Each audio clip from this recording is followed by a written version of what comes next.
Thiruvithamkoor Devaswom board president PS Prasad media വണ്ടൊപ്പം ചേരുകയാണ്. അപ്പോൾ അയ്യപ്പ സംഗമം കഴിഞ്ഞു, അതിൻ്റെ ഒരു ഫീഡ്ബാക്ക് എന്താണ്, ഇനി തുടർ നടപടികൾ എന്താണ്? ഞങ്ങൾ അയ്യപ്പ സംഗമം കഴിഞ്ഞു. ഞങ്ങൾ വലിയ അത് ലക്ഷ്യം കണ്ടു എന്ന് തന്നെയാണ് ഞങ്ങൾ വിചാരിക്കുന്നത്. കാരണം ഞങ്ങൾ ശബരിമലയുടെ അടിസ്ഥാന വികസനം അതാണ് ഞങ്ങൾ ലക്ഷ്യം വെച്ചത്.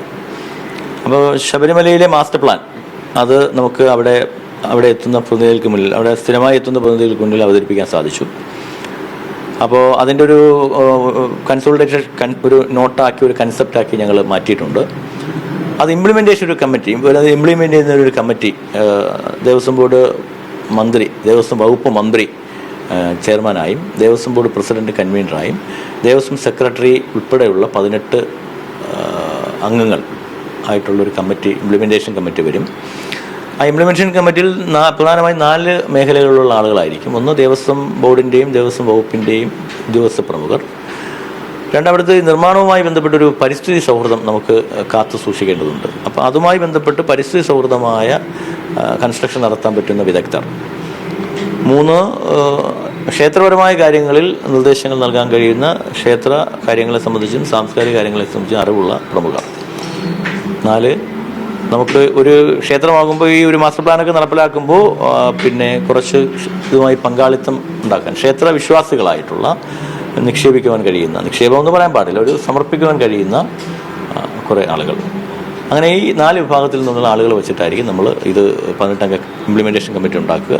അത് പരമാവധി ഒക്ടോബർ നവംബർ മാസങ്ങളിൽ അത് ആദ്യം മീറ്റിംഗ് കൂടണം എന്നുള്ള മട്ടിലാണ് ഞങ്ങൾ മുന്നോട്ട് പോകുന്നത്. 2033 വരെയുള്ള മാസ്റ്റർ പ്ലാനാണ് ഇപ്പോൾ ഉള്ളത്.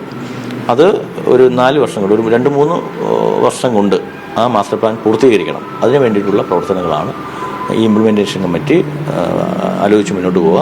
ഈ ഇംപ്ലിമെൻറ്റേഷൻ കമ്മിറ്റി എന്ന് പറയുമ്പോൾ ഇപ്പോൾ ഒരു ഹൈപ്പവർ കമ്മിറ്റി ഉണ്ട്. ആ ഹൈപ്പവർ കമ്മിറ്റിക്ക് വിധേയമായിട്ടായിരിക്കും മുന്നോട്ട് പോവുക.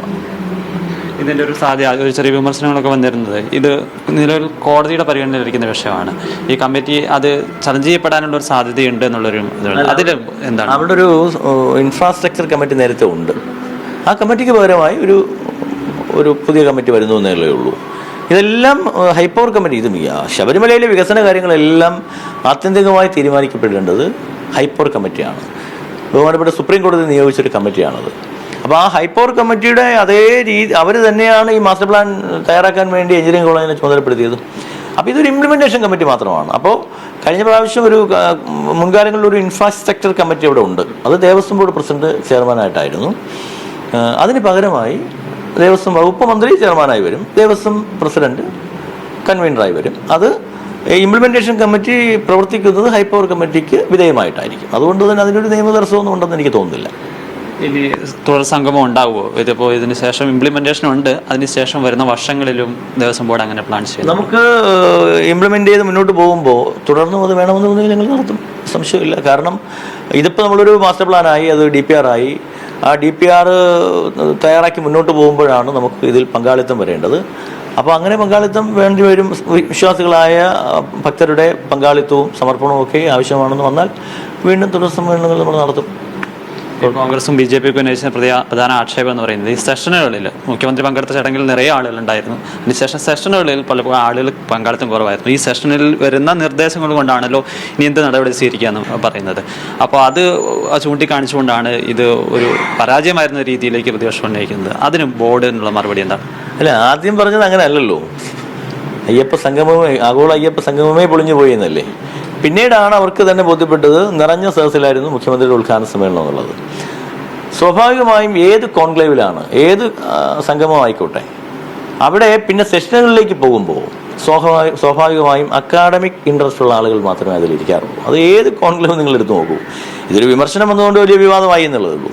12:30 മണിക്കാണ് മുഖ്യമന്ത്രിയുടെ ഈ ഉദ്ഘാടനം ചെയ്ത സമ്മേളനം അവസാനിക്കുന്നത്. ഉച്ചഭക്ഷണത്തിന് പിരിയുന്ന സമയമാണ്. എന്നാൽ പോലും തുടർന്നങ്ങ് പോവുകയാണ്. ഒരേ വേദിയില്ല, ഒരേ സമയമാണ് 3 വേദി. മാസ്റ്റർ പ്ലാൻ ഉദ്ഘാടനം കഴിഞ്ഞ വേദിയിൽ മാസ്റ്റർ പ്ലാനാണ് ചർച്ച ചെയ്യപ്പെടുന്നത്. തുടർന്ന് പോവുകയാണ്. 2 മണിക്കൂറാണ്, 2:30 വരെ അതുണ്ടായിരുന്നു.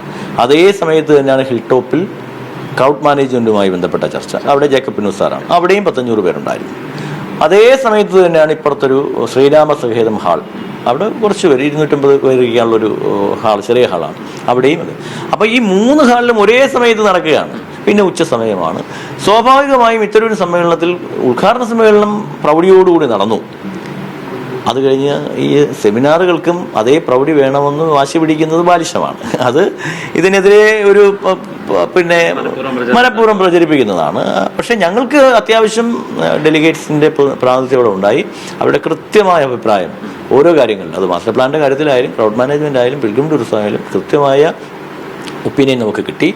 നല്ല പങ്കാളിത്തം ഉണ്ടായി. അതനുസരിച്ചാണ് ഞങ്ങളൊരു കൺസെപ്റ്റ് നോട്ട് തയ്യാറാക്കിയത്.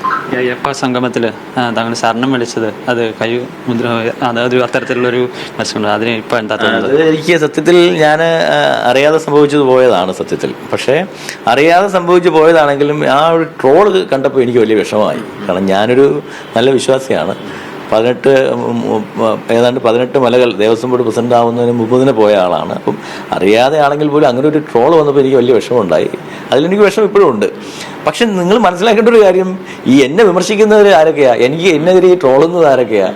2018-ലും 2019-ലും ഒക്കെ ഈ സ്ത്രീപ്രവേശന സമരവുമായി ബന്ധപ്പെട്ട് തെരുവിൽ സ്വാമിയെ ശരണമയ്യപ്പ വിളിച്ചുകൊണ്ട് കലാപം ഉണ്ടാക്കിയ ആളുകളാണ്. കലാപം ഉണ്ടാക്കിയ ആളുകളെന്ന് നോക്കണം. പിന്നെ എത്രയോ സന്യാസി വര്യന്മാരൊക്കെ നിങ്ങൾ ഗൂഗിളിലൊന്ന് സെർച്ച് ചെയ്ത് നോക്കൂ. സ്വാമിയെ ശരണമയ്യപ്പ, സ്വാമി ശരണമയ്യപ്പൻ കീ ജയ് എന്നൊക്കെ പറഞ്ഞ് കാണാറില്ലേ? അതുകൊണ്ട് ഇതൊക്കെ എന്നെ സംബന്ധിച്ചിടത്തോളം ഇത് എൻ്റെ ബോധ്യമാണ്. ഒരു വിശ്വാസം എന്ന് പറയുന്നത് എൻ്റെ ബോധ്യമാണ്. അത് കൃത്യമായും ആചാരങ്ങളും അനുഷ്ഠാനങ്ങളും പരിപാലിച്ചുകൊണ്ട് മുന്നോട്ട് പോകുന്ന ഒരു തികഞ്ഞ ഭക്തനാണ് ഞാൻ.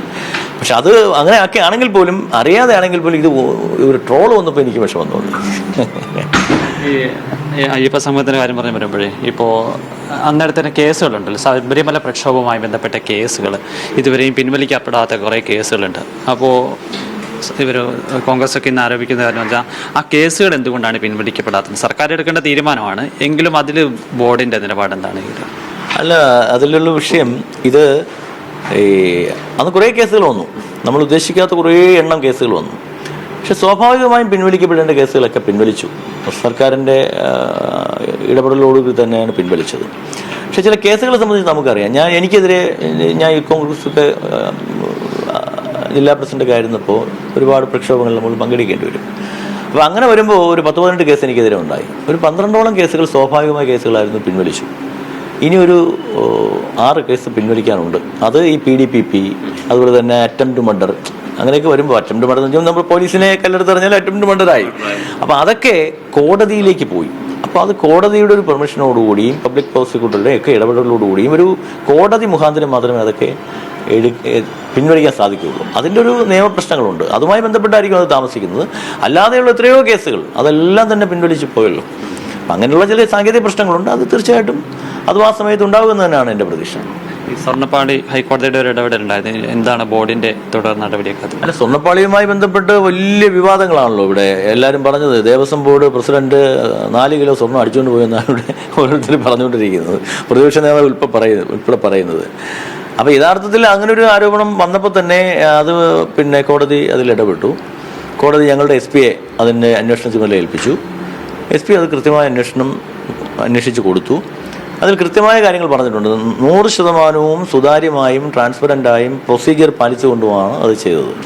ചെറിയൊരു സാങ്കേതിക പ്രശ്നം അവിടുത്തെ അറിയിക്കേണ്ട സ്പെഷ്യൽ കമ്മീഷണറെ അറിയിക്കാൻ താമസിച്ചു പോയി എന്നുള്ളതാണ്. അത് കോടതി അറിയിക്കുകയും കോടതി സ്വർണ്ണപ്പാളി നിങ്ങൾക്ക് കൊണ്ടുവന്നിവിടെ സ്ഥാപിക്കാമെന്ന് പെർമിഷൻ തന്നു. പിന്നെ 2019 ഒരു വിഷയമാണ് ഇപ്പോൾ ഉള്ളത്.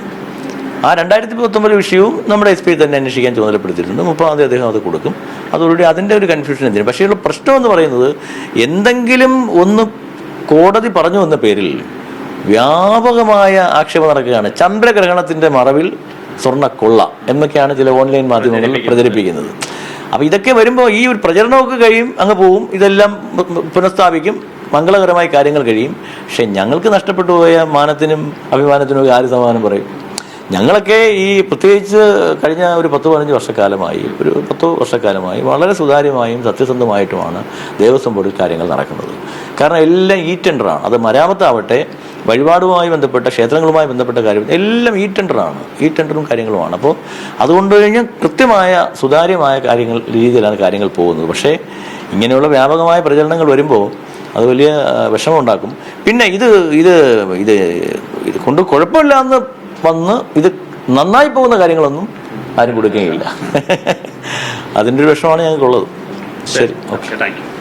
എന്തായാലും അയ്യപ്പ സംഗമം അത് വിജയമെന്ന് തന്നെയാണ് സർക്കാരും അതോടൊപ്പം തന്നെ ദേവസ്വം ബോർഡും വ്യക്തമാക്കുന്നത്. അതിൽ തുടർ നടപടികളാണ് ദേവസ്വം ബോർഡ് പ്രസിഡന്റ് തന്നെ വ്യക്തമാക്കുകയും ചെയ്തത്.